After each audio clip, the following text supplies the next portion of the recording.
Good evening, everyone. My name is Tamika Daniel, and I'm the Behavioral Health Community Organizer with Greater Richmond SCAN. And thank you for joining us in our last recording for the year of our Caregiver Advocacy series with the topic of self advocacy. As you may know, we have started this series a few weeks ago, and we've covered topics on the basics of advocacy, education, and mental health. And we'll be wrapping it up this year with self advocating in the many different areas and what that may look like. You may be used to seeing my colleague Olivia, but she's on vacation. Hi, Olivia. But she'll be back with us as we reboot next year. So I want to thank you guys for joining us, and I'm going to get to it and introduce our guest for tonight. Good evening, Shirtiera Lynch. Shirtiera Lynch is an outreach coordinator with the Office of the Attorney General. And over her 16 years of community driven work, she has gained expertise in the arenas of education, fitness, and community grassroots service. Her passions can be experienced in any of the areas above, as she loves working with individuals and families, helping to build their confidence and self advocacy for the things that matter and are of greater importance to them. When she is not living in her passion, she is volunteering with Fitness Warriors as a group fitness instructor, coaching young females in cheerleading and drawing or illustrating children's books. Shirtiera values compassion, courage, and wholeness in her daily interactions as she encourages and uplifts her community through her service and heart. Thank you so much for joining us this evening, Shirtiera. Thank you for having me. It's a pleasure. Yes. So, as we've been going through this journey of the caregiver advocacy series, every time we come up with a topic, we usually have a few people in mind that we would like to join us, and your name popped up a lot. So, I'm excited to have you here, and we're going to get started. So, to you, what does self advocacy look like? How would you define it? Self advocacy for me, I would define it as just being aware of who you are, number one, but not necessarily just leaving it as who you are, but being aware of what it is that you need, and how you have to articulate that, communicate it, and also just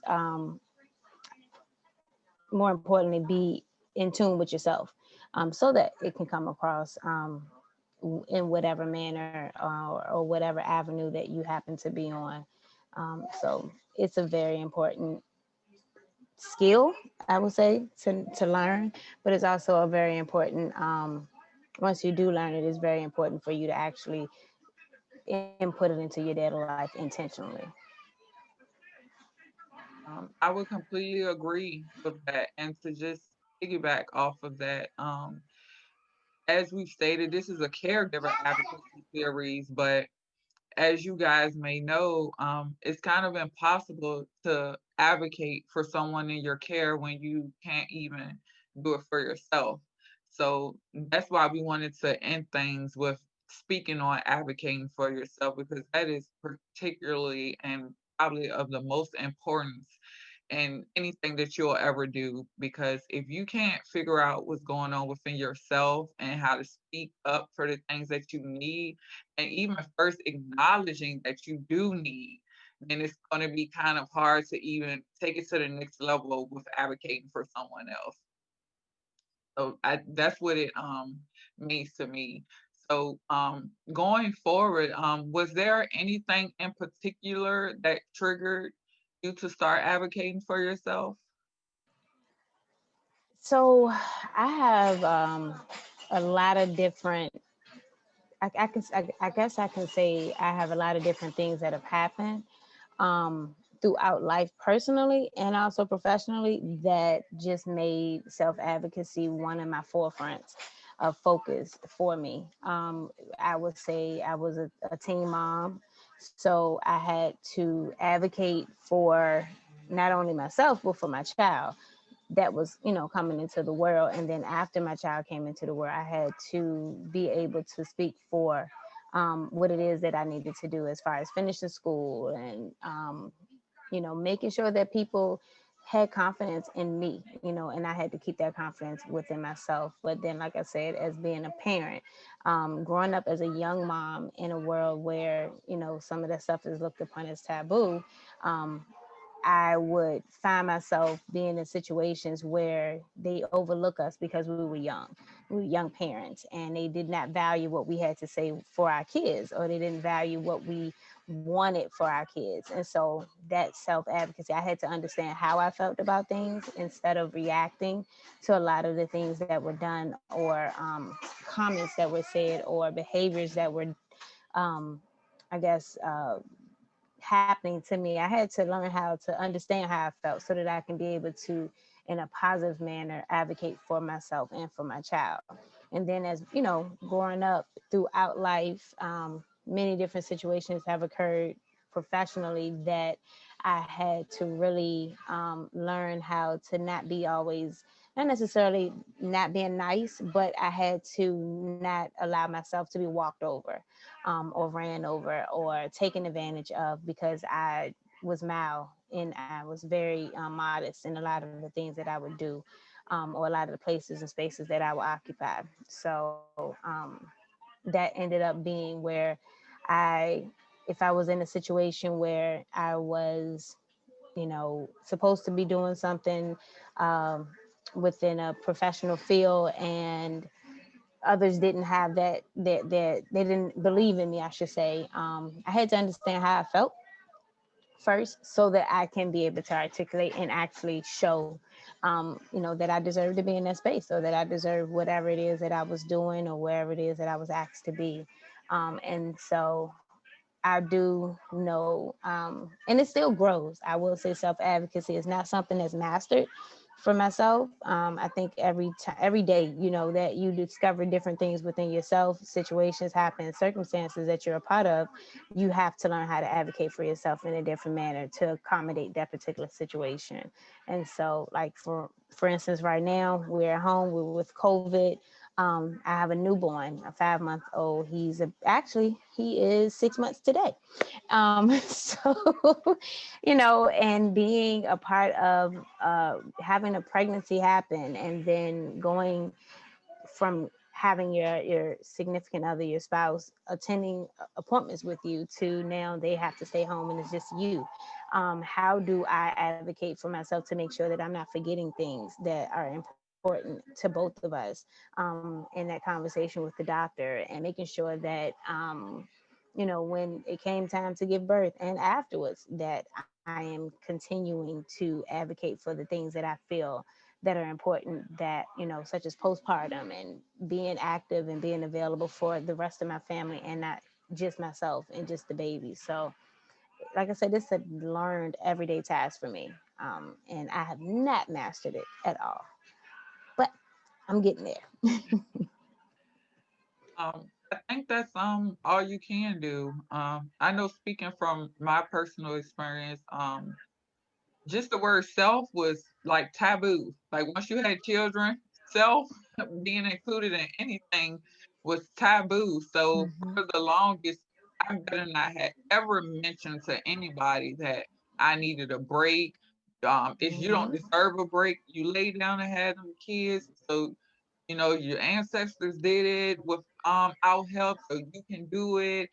And it wasn't until I started going through the things with my son, like, I was advocating for him, but I was burnt out.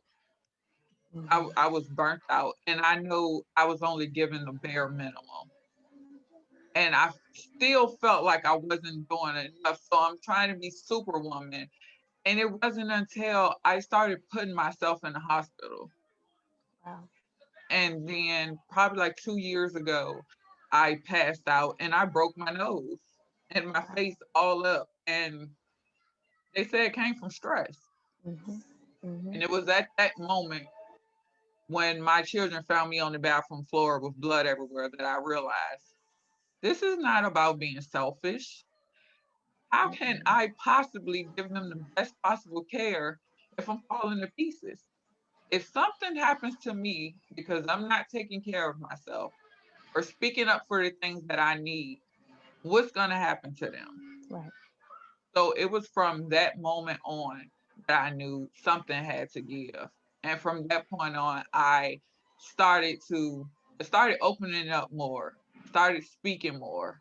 I started embracing my story more and realizing that, hey, yeah, I did have four children by a certain age, but in no way, shape, or form does that mean I don't deserve help. Right. And as you stated, it's definitely a learning and growing process. But since I started doing this, I've been able to do it for my son and my other children on a way higher level and for other people.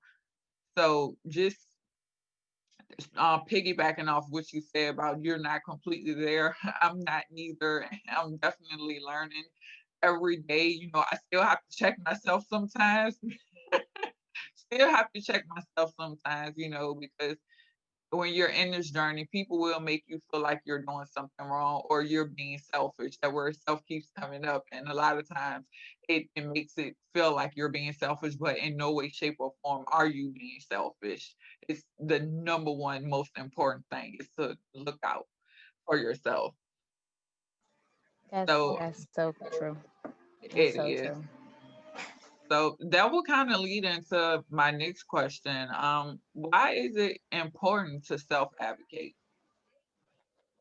Why not? Like you said, it's so taboo. It's culturally, I would say, um, if you were to say to an individual, I don't feel good, or I don't think that this is right, or I don't think that I should be doing it this way, or I don't think that this is the way that things should be happening for my child or for my family member. People always look at that as aggression because you're coming. It's like a rebuttal or a lash out. You are coming back at whatever has been presented, and I don't think that that should be the case. Like that should not be true. It's important. Why it's like you said, why should you self-advocate for yourself? Because if you don't, then nobody else will. We live in a world where if it's not, it's crazy because you have a very selfish baseline to a lot of things, and you live in a world where people look out for themselves, but then when you in turn try to do that, then it's looked upon as a negative thing. But I believe that it has to be, you have to, in order for you to be healthy, in order for you to be present for yourself, and also for your family, and for your colleagues, for your job, for whatever spaces that you actually occupy. It's healthy for you to be, you have to have that self-advocacy, because if you don't speak up for you, then no one would know how what you think. No one would know how they're supposed to interact with you. um so why not? Right. I completely agree. And just to add to that, no one knows what you need better than you. Hmm. Hmm. So that's another reason why it's so important to self advocate. You could be wallowing in deep depression, and nobody will ever know. And I know sometimes it's hard. I know a lot of times in our culture, it's a pride thing, and what goes on in here, staying here, nobody needs to know. But you're never gonna be able to get the help, to get that confidence, to get any of that if you're continuing to stay to yourself, if you're not voicing the concerns that you're having. And for so long, I put my own thoughts and opinions of myself off on other people Hmm. because that's how I Hmm. felt about myself. But nobody knew what I was going through because I didn't Because you talk never to talk about it. anybody. I Hmm. didn't talk to anybody. I just pushed off. Well, they see me as this. They feel like I'm not worth nothing. I got four kids. So it was just, I was like, and then once I started to speak up and people started hearing me, I was like, okay, they never felt this way about me. They didn't Self. know. Hmm. They didn't know. They honestly didn't know.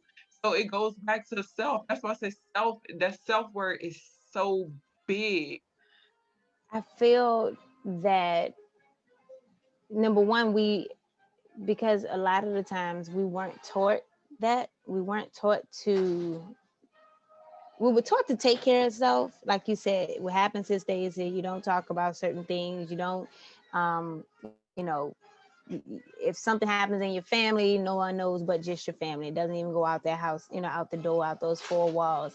But then you have and so that makes you feel like, well, everything is secretive. I'm supposed to only feel like this, and even if I do feel like this, I can't. If I feel some type of way, if I'm not confident in myself, if I don't feel like I can do something, or if I'm feeling sad, if I'm feeling angry about things, I can't tell that to my mom, or I can't tell that to my dad or my grandmother or whoever, because that's just how that household functions. Like, you don't talk about you. You have to look around, I guess, more or less. You have to look out for everybody else, right? So it's very important for you to self advocate, because if you don't, like you said, your example about you passing out, if you don't, you'll be really hurt at some point, physically, mentally, emotionally, and no one will know how to help you. No one will know where that came from, what drove you to that point. I know for me, I having this third baby, I've dealt with postpartum. And I dealt with it very bad, to a point where if it wasn't for a therapist, my therapist, that I had to make sure I was like, look, I need somebody to talk to. Y'all can't help me. I'm telling you this because I feel it and I know it, and I need someone that can help me process through this. And I told it to my family. I was telling it to my friends, because I was getting to the point where when I wasn't advocating for myself, it was shutting me down. But then when I was advocating for myself, I wasn't able to get the proper help that I needed, because I wasn't advocating the right way or to the right individuals that could actually help me. So I think that it's very important. Um, and I don't know. I know for me, it's important because I have to teach my children to do that. um, not only the children that are actually mine, but any persons that I come in contact with, I have to explain to them, like, you have to tell them what's going on and how you feel and where you want, things to go for you or whatever. If it's college planning, and you need to tell them what you want to do, so that people would know how to help you.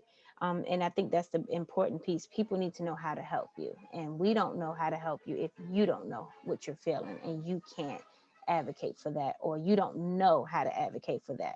And it's very simple. It's just, the I feel statements, or those things that we don't necessarily put a lot into, because we're told that it's selfish and we're told that we're not supposed to do that. So we got to change the narrative for the most part. Yes, we definitely do. That it's like all of our questions are completely flowing. That brings me to the question of, how do you even know where to start? For someone who's at the point where they're at the bottom of the bottom and they want to begin to start advocating for themselves, where do they start? It's acknowledgement for me. um, I need to know that I'm at the bottom, right? If I'm the individual, sometimes you can go, go, go, go, go, and you still never know when you've hit rock bottom. I have an analogy that I always say. I said, he'll give you signs, and he'll throw you a pebble, and that little pebble pop off, and the next thing he'll throw you a rock, and then he'll throw you, a boulder. And if you don't listen by then he's dropping anvils on you, and that could be just a level of things that you allow to happen in your life or to happen to you before you can recognize that you're actually at the bottom and I need this help. So, and it doesn't have to be the most extreme, things happening, but you have to know it first. You have to acknowledge it. That's where it starts for me. If you acknowledge it and you say something doesn't feel right, or I feel like I want more, or I think I should want more. We live in an era of comparing a lot of things to social media and what we see. So we feel like we're supposed to be at this level and we're here and we're nothing, And if you feel like, well, I need to get here, then acknowledge where you want to start, so that someone can start helping feed into whatever that looks like. And then once you acknowledge, then start seeking out help. Um, or seeking out information, research. And I'm big on just research and Google, find out, what it is that you need to do to get the help, if it's needed in a manner that can propel you, or if it's health wise or things of that sort. But just research and find out what you need to do after you acknowledge, and then go ahead and move into the process of seeking it out, um, to learn how to self-advocate. Okay. Hmm. Um, I think mine came at the mine came at the craziest part because when I thought I was at the bottom, I didn't self-advocate for myself. I didn't speak on it. And it's like when things were calmer in my life is when I started Hmm. to self-advocate because I just started to put myself out there more.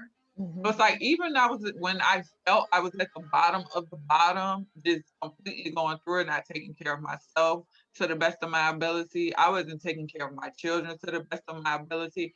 I still was not speaking out. Right. I would just go and hold myself up in my home, even though I had family that lived a couple blocks from me and would never speak on anything, not reach out for help, not nothing. It probably wasn't until like a year later that I just really started to say that your life doesn't have to be, you know, GED, single mom, and living in a project. That doesn't have to be your life. And I made a decision that, of course, I want to start back working. I didn't work for 10 years with everything I dealt with going on with my son. I didn't work for so long. So it was just, I want to put myself out there, want to get acquainted, want to volunteer. Maybe it'll turn into something, anything. And from that point, it's like people wanted to hear me. They actually cared about what I had to say. And I'm like, I could have been speaking. I could have been speaking. And it's like me speaking and embracing my story is how I ended up working with Greater Richmond Scan. And it was from me speaking up and, giving advice and sharing my experience and the things that I've been through and what it's like for parents and what it's like for the school system. So I say all of that to say that sometimes when you think you're at the bottom of the bottom, you still might not reach out for that help, but it's going to come at the strangest moment and something's going to click, like you said, Shirtiera, and you're going to be like, wait, hold on. I want better. I deserve better. I need to start speaking up for myself. And from that point, it was, what are the things that's in my community? What are the places that I can attend to? And the community centers, what are some of the things that they're offering? What are some things that I could possibly get into? Or how can I surround myself with people that can help me turn the things that I've experienced into putting it on a resume? I just started doing all of those things because no matter what you've been through, they're lived experiences and their job qualities and qualifications at the same time. And I had no clue about it. This whole 10 years I was sitting at home. I didn't know I was raking up so many job skills that was going to be for my benefit. So I just think that no matter where you are in life, no matter how bad you may feel about the place that you're in or you think you're doing bad, you can always go up. It just starts with acknowledging that you want better. I think that's the biggest step, acknowledging you want better for yourself and you can have better and you deserve better. I know for me, living in public housing, a lot of the times, you're made to feel like you don't deserve better. Like this is Hmm. all you deserve is these bricks. And, I made a choice to say that, hey, this is not going to determine my future Future. or my Hmm. children's future. We deserve better. We're human. And just because we live here, we still deserve the best out Of of life. course. So just I think starting to get that mindset is really going to spark an interest for self advocating for yourself. Because once you realize you deserve the best Dang it, and you're I'm worthy of working. it, it's everything else is going to fall into place. Yeah, I was writing a note when you said you give yourself a chance. I don't think that we do that often. And when it comes to the work, or even when it comes to your life, we need to give ourselves a chance.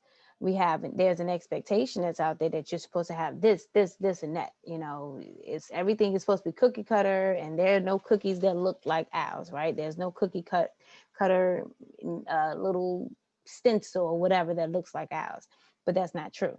um and you said something, about wanting better and just more or less your surroundings and the people. I am a true believer of like the law of attraction, that you attract who you're around. The people that you're around can dictate whether or not you can move forward, and it doesn't mean that they don't want that, but sometimes they don't know. So if they don't know and you don't know, then together you both don't know, so you can't get anywhere. So it's always about, like you said, networking and connecting and just being a part of something that's different than what you're normally accustomed to.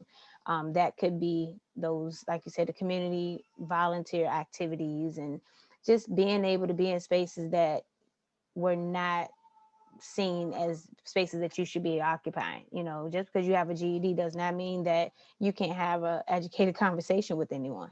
That's just, that was that level in your life, that was that place in your life. However, you have now, like you said, 10 years just of being at home, the level of knowledge that you have just based off of using your situation, um, and how you can actually be a person that can say whatever your son's situation was, well, I know this due to personal experience, da da da da da da da. I can help you and tell you about these things, and be able to help someone else who, may have the expertise, or they may not, So that give yourself a chance. I think that's one of the first things about self advocacy that we have to keep in mind. That is, you're giving yourself a chance when you're advocating for yourself, because if you don't, then no one will.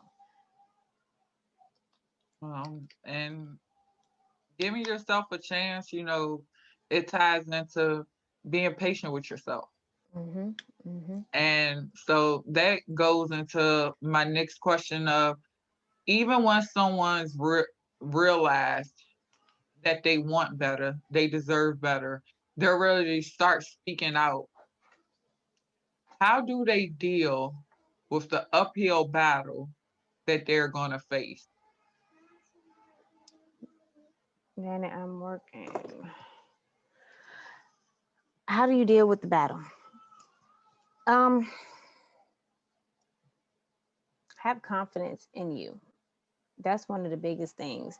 When you realize wherever it is that you are, whatever it is that you're fighting for, right? Or whatever it is that you want people to know about you, or whatever you want to speak about, you got to have confidence in it. That goes back to the acknowledgement, the research.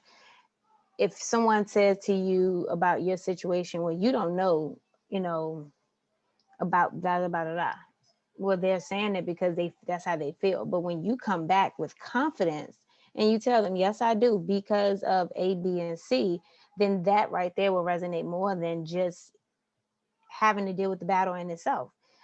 Because that can be that could shift the entire conversation, that can shift the outcome of the situation. It can be a lot of different, outcomes that work out in your favor, but then it can also have negative effects as well. But how do you deal with that battle? It's going to be a battle at any point when you're trying to do something that can improve your life.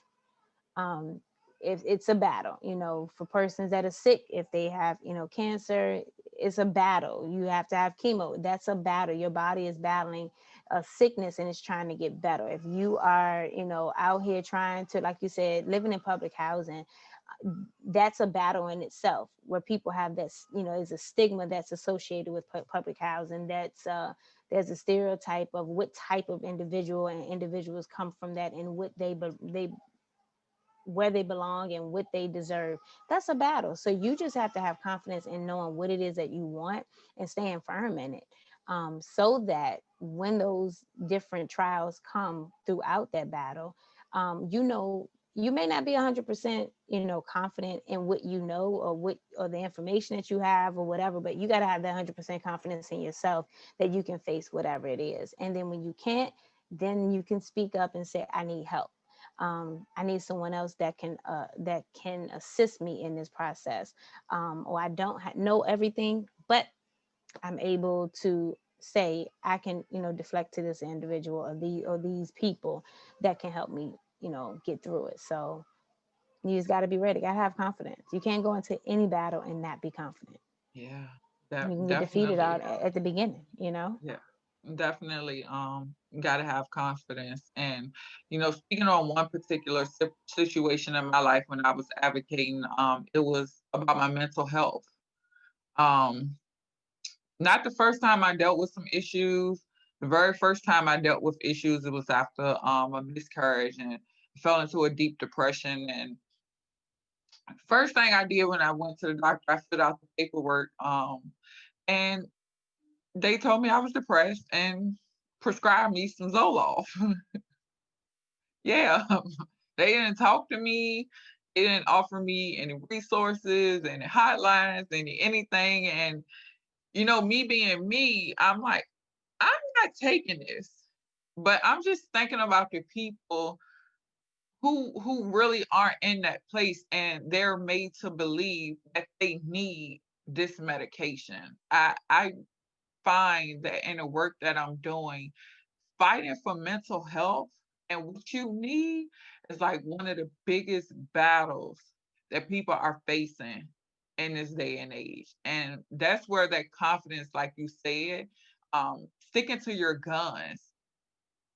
I know probably a few years later, down the line, I went to see my doctor again, and I'm letting her know, like, hey, I'm not depressed, but I just need some help coping with everyday life. Like, and the first thing they tried to do was give me some more medicine.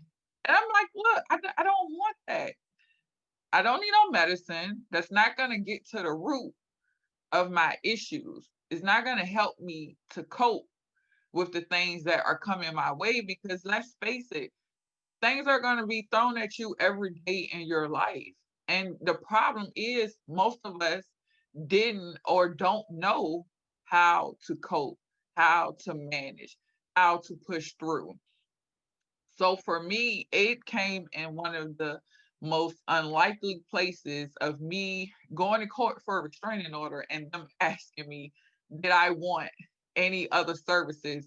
And they just so happen to have counseling on there. And I can say I've been in therapy for almost 3 years now. And it is one of the best decisions that has ever happened, but it didn't happen overnight. It didn't come from me just saying, hey, I know I need to talk to somebody, because you're going to be met with resistance 9 times out of 10, because it's their job to pass out medication. So you're going to have patience. You're going to have that confidence, as you stated, and that willpower to just keep pushing and not wavering on what you know you need for yourself. If you feel like this is what you need specifically, never waver. You're going to get to a point where you're going to get what you need. It may be a battle. It may not come day one or two, maybe even a month. It actually took me 2 years to get therapy. And I went through like 2 or 3 different doctors to get it. And it came from me going to court, not even my doctor, for me to get the services that I actually needed. That has helped me, because in doing so, I realized that part of me not knowing how to cope is I didn't deal with the stuff that was going on in my childhood that I was still holding on to. So it helps. It really helps. So you just have to stand firm, have that confidence, be patient, and have grace with yourself. I know going into therapy, I was hard on myself if I backtracked and did some I wasn't supposed to be doing, or some I said I was working on and I did the complete opposite. I would be mad, like really mad with myself. And one of the most important things my therapist told me was to have grace. with myself. Grace. Oh wow. I keep telling myself that every single day, because I am, for my, for it, it took me years to actually make a phone call to set up a therapist appointment. I've been saying it for a while. I just want to go and talk to. I need somebody. I need to go and talk to someone. But it took me years to actually just. I kept asking. I worked in the field. It was in my everyday conversations, and for whatever reason, I just would not do it. I always looked at. I didn't have the time, but I had time for everything else. And when I finally did it, started beginning of this year to be a year, and it's been the best thing that I could have ever done. But I find myself, yes, she tells me the same thing, have grace, because for me, I um I had a 18-year-old that was graduating this year, a senior. Then I have a 5-year-old or 4-year-old. He just turned 5, and then I was pregnant. So I really had 3 kids in 3 stages of life, or I was about to have 3 kids in 3 stages of life. And when I tell you, I felt like I was supposed to be doing A through double Z, and I couldn't get to D. And I'm like, I know I got to get all the way to double Z, and I could not get there. I would, like you said, I would be so upset. I would be so hard on myself. And it took so many people, and they still tell me to this day, you got to understand, you have a whole infant at home, or you have a whole life that you're at home, you're a mom now, you're a new mom, you had a senior, you have a 5-year-old, like you have a lot going on, so you have to give yourself grace. And I think that is one of the things that we're preaching to each other, but we don't necessarily preach to ourselves, because we feel like, well, no, I'm telling everybody else to do it, but I don't need it, I'm okay. And that's not true. We have to be able to realize that it's okay, um, to not be okay. It's okay to not be complete. It's okay to not have everything done in order or the way we wanted it to be. And it's okay. Life happens. But it's how you come back from all of those things that did not occur the way that you wanted to, is how you come back and fix it or attack it and complete it. So, Right. And as I stated, that was just with the mental health aspect, but like it's affecting people in so many different areas of life, like housing.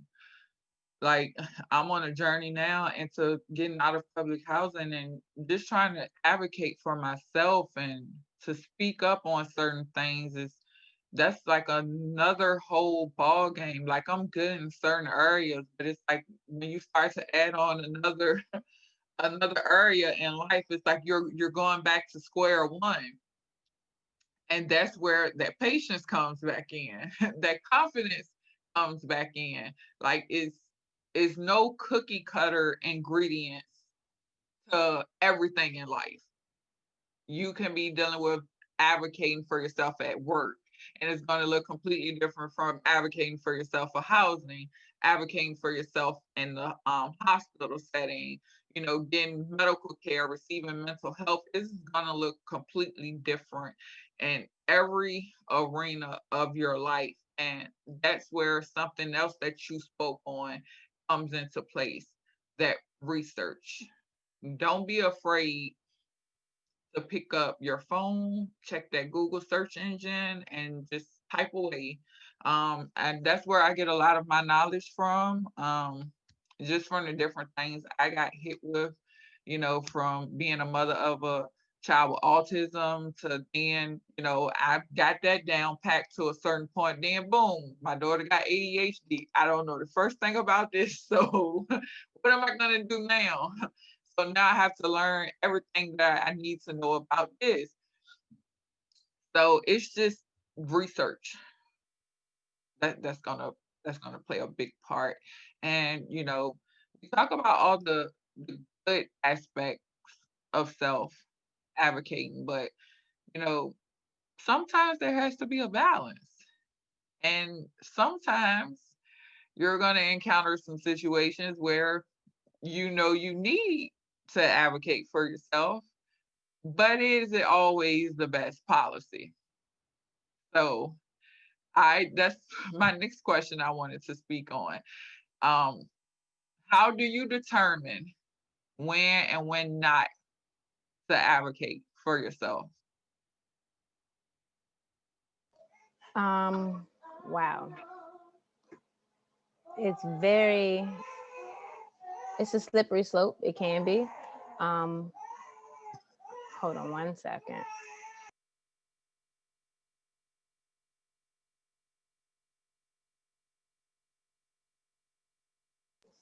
I'm sorry, the baby is going ham right now. That's fine. Um, Okay, okay, here you go. Yeah, there you go. okay, That mama. okay, It's all right. okay, You ain't hurt my feelings at all. okay. Okay, all right.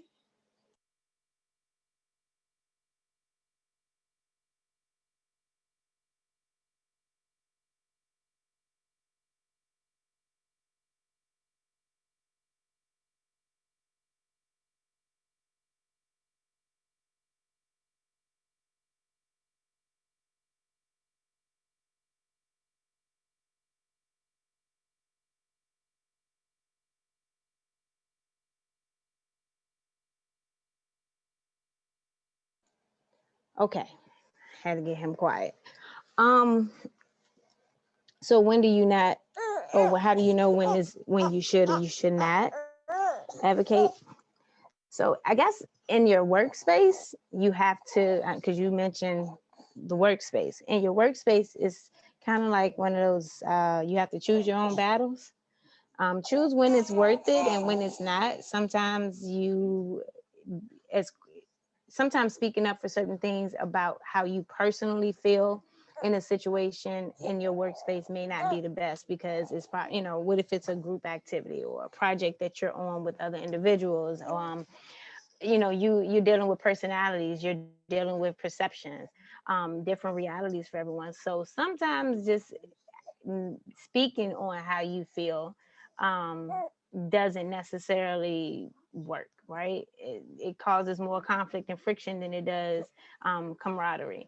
So those are the situations where I would say always, especially in the workplace, be mindful of what it is that you're about to speak up on because some stuff is just not even necessary. However, it doesn't mean that you get away from how you feel or you don't deal with it. It's just that you may need to contact your girlfriend and say, look, I'm just calling you to vent.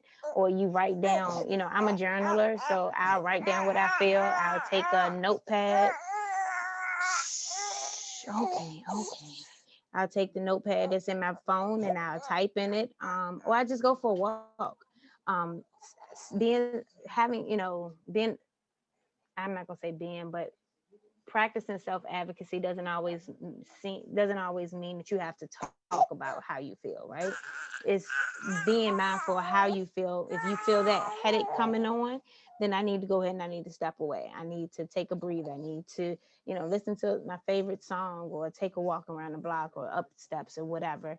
In your personal life, I think it's, again, you have to choose to see when the situation is beneficial for you to really speak about it. As a parent, sometimes we don't always self-advocate because we are always parent and we're in the authoritative mode. But then we have to take time out and think about what it is that we didn't get a chance to address within how we, had to deal with a situation. So it's a lot of times on the back end. But just be mindful of whatever it is and just see if is it worth it. That's what I always ask myself. Is it worth it? When I go to a healthcare provider, yeah, it's definitely worth it. It's my health, it's my well-being, it's my livelihood. So like you were saying with the doctor prescribing you medicine, yeah, I'm going to self-advocate and say to them, no, I don't want medicine. Or, that's not what I was thinking. Well, what about this? And of course, you're in a space where someone has more knowledge than you by, I guess, by training and also by education, but that does not negate any of the fact that you still know as an individual and advocating for yourself what you want. and what your experience, what you wanted to experience. So, I think that in healthcare industry is definitely important for you to always self-advocate. If you're gonna be the unruly patient, then just be it. But they know that you're not gonna let anything happen to you, and you're not gonna, just sign the dotted line or agree to any and everything that is not in the best of your, knowledge. And if it's something that they say, well, I feel that is better for you, then do your research. Okay, I'm sorry.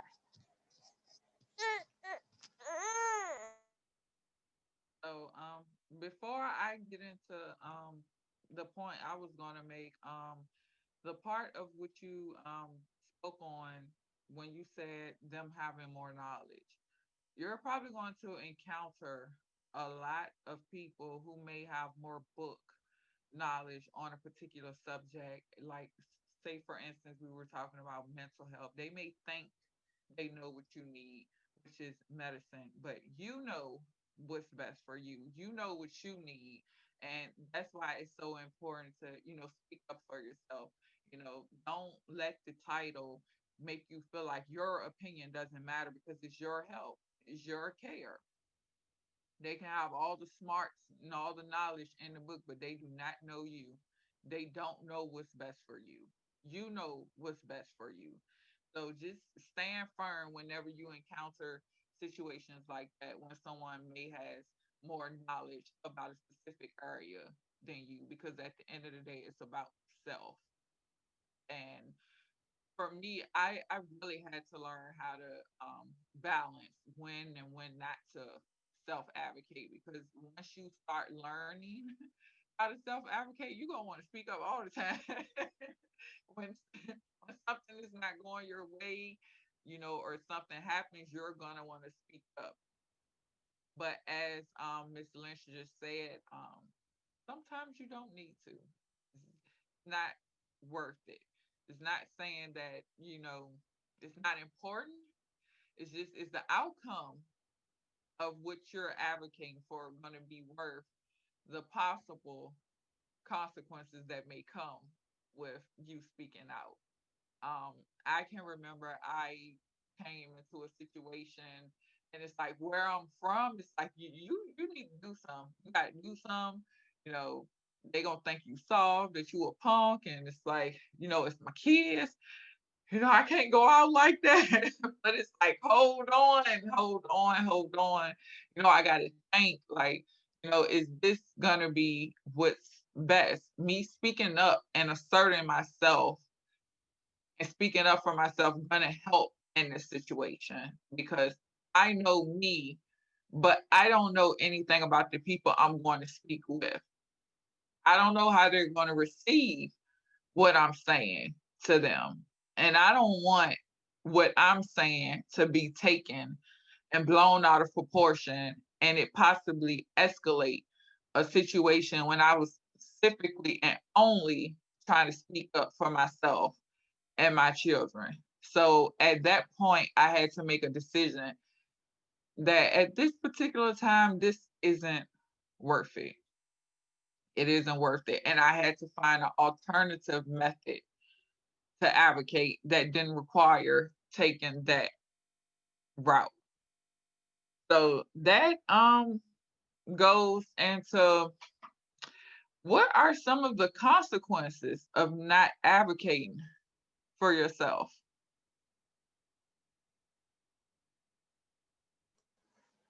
There are many, right?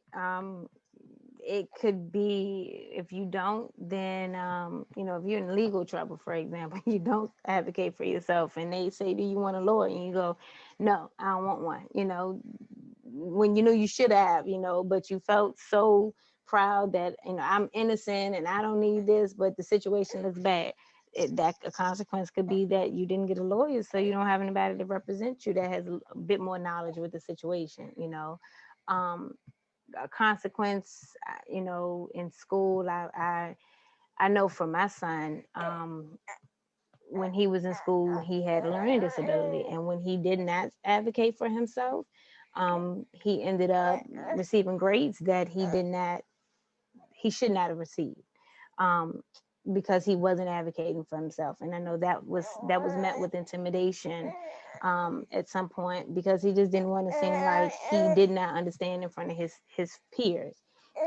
So you have that consequence, that eventually you have to talk, you got to speak up, because if you don't, then you won't be able to get the help that you need. Medically, we do know that if you don't advocate for yourself, you can be put on medicine that you don't want to be put on. You can find yourself not receiving the care properly that you should. And for me, I think it's like you go to the doctor and they talk very fast, right? I don't like for a doctor to talk real fast to me, because then if I don't understand, I walk out there still confused.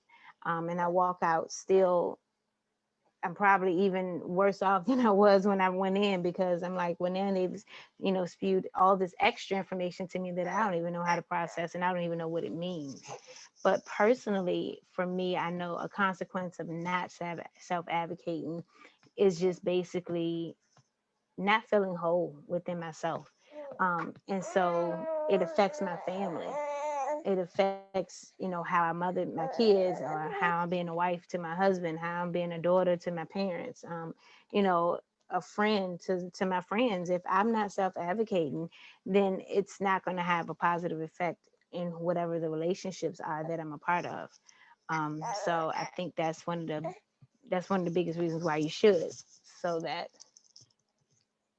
you you have to. It helps you.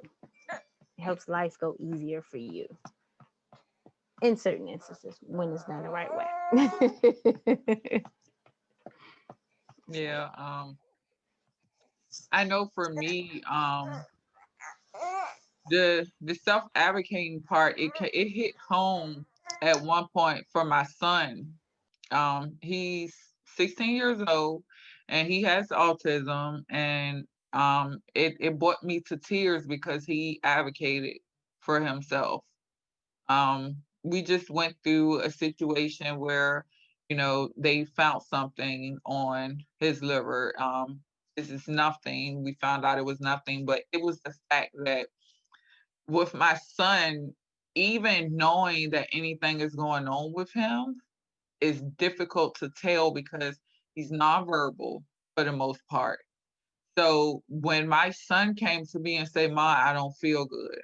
Ma, I'm tired," I paid attention immediately because he don't used to say this to me. And it's like after he did that, I was able to take him and be seen and figure out what was going on. And now we know it's nothing. But if it wasn't for him having that confidence in himself to come to me and speak to me, and it was amazing because he's never done this before. Like he's 16 and he really doesn't get sick.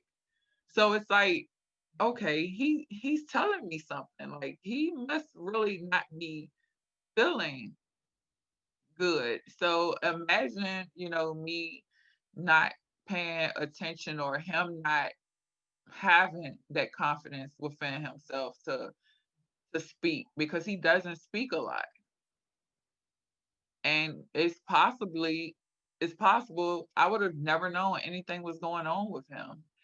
So it just brings to my attention that if, my 16-year-old son with autism could speak for himself and it made a world of difference, it advocating for yourself makes a world of difference for any and everything in your life. You have to speak out. It even starts to hit a larger scale, when you're not advocating for what you need where you live, where you go to school or where your children go to school, because consequences of that is not getting proper funds for the things that we actually need. So it just starts to trickle up a scale on the consequences of when you're not speaking out, because as we stated earlier, nobody's going to know what you need, and they're not going to know how to help you. They're going to put in their own thoughts and opinions of what they think you need, and then you're going to be stuck with dealing with that. when just speaking out can make a world of difference. And that brings me to my last question before we wrap up. And it's, how do you advocate for self when you are overwhelmed and do not have the energy? Well, if you could see my facial expression, listen. I am still a work in progress. Um, how do I advocate for myself when I'm overwhelmed and I'm out of the energy? I don't have the energy. I listen to those that are around me. Um, they, for all right, for example, with my kids, my 5-year old is very, articulate with what he says. He's very opinionated. He will say, "Mommy, you're not looking at me. Mommy, you're not listening to me. Mommy, did you see this? Mommy, did you hear me?" Um, or "Mommy, are you okay? Mommy, you look tired, or are you sleepy?" So I listen for those cues from my family. They can see things that we can't see because we're just constantly moving. We're constantly doing the everyday tasks that we have to do. As a mom, as a parent. I mean, as a mom, as a family member, as a friend, as an employee. So I definitely listen out for cues that way. That shows me that I'm not being totally self observed, like I'm not observing me and what's going on with me. So um, when I'm overwhelmed, if I feel overwhelmed, like I get, I tend to uh, get stress headaches. I used to get stress headaches a lot, and it would hit me like right at the front of my head. And I got them probably, they started back in like 2013, 2012, 2013. And I can remember exactly what it was that, what situation I was in at the time that start triggering that. So I listen to my body, and if I see that I'm starting to get a bout of anxiety, or feeling that like I can't get it done, I start talking. Um, and sometimes that talking doesn't come out as nice, as we want it to be, right? It could come out as a quick yell, and everybody's looking at you like, "What's wrong with you?" Or "Well, why you do that?" So those are that's the times where I know that I need to start advocating. Well, this is what I feel right now. I know I need a break. I need help. I need, can someone come over and help me? Can somebody take this task from me at work? I'm not feeling like I'm being productive, or I don't feel like I'm being my best self. Because being, self-advocacy is about being the best you that you can be. So when you feel like you aren't being your best self, then that's when you need to start asking. Um, that's for me. That's what it looks like when I'm overwhelmed and starting to feel like I'm losing it, and I'm like, I can't take it anymore. So. So I know for me, the advocating for self when I'm overwhelmed and just feel like I just can't is, like you stated, acknowledgement. Mm-hmm. You have to be in a space where you can acknowledge that you're heading to being burnt out, overwhelmed, and just not having any energy. And I will say what I learned is boundaries. That's like a big thing in self advocating. It's okay to put those boundaries up. That's gonna prevent you sometimes, not all of the times, because sometimes it's impossible to avoid being overwhelmed. But for the most part, just setting those boundaries in place and trying my hardest to stick to them is kind of what helps me. And that's advocating in itself. Even when I'm tired and overwhelmed, I'm still advocating, like Miss Lynch said. Now I'm advocating that, hey, I'm tired. I need some assistance. I need some help. I need a break. And that's that's like the biggest key points I want everyone to take away from this recording is to acknowledge, number one, acknowledge the things that are going on in your body. Acknowledge the things that your body are telling you and set those boundaries in place. And self, pay attention to the word self. It's okay to worry about yourself. It's okay to take care of yourself. It's okay to take time and set it aside for specifically you because you're going to need that. You, like, I hear this over and over, and I never had any clue of how important it was until I started working. But it's like with me being a mom and a full-time employee now, it's how can I give if I'm pouring from an empty cup? You're going to have nothing to give to nobody. Your children, yourself, your community, no nothing. You're going to have nothing to give to anybody else if you don't first pour into yourself, invest in yourself, teach yourself, all of those things. Just be good to yourself. Take care of yourself because that's where the rest of these things start to fall in place. And that was the purpose of my caregivers advocacy series. You can't begin to advocate for somebody else if you don't first start with yourself. So I want to thank you, Miss Lynch, for joining me. Um, I know you have a lot going on, and this is part of the reason why I'm glad you joined me. This is everyday life. This is how it is, juggling. So I appreciate that. I tried. I was like, if he can hold off, but he couldn't, and it's okay now. He's cooling and high, and he's okay. But I appreciate you. Thank you. No problem. That's what it's all about, and this was the last recording of the series for this year. We're definitely gonna reboot for the new year. And if you guys have any topics that you would like for us to touch on, you can please feel free to leave them in the comments.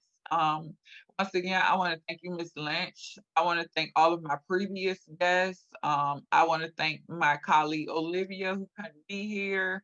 And I want to thank Charlotte, my other colleague, my tech person. She's been awesome this whole time.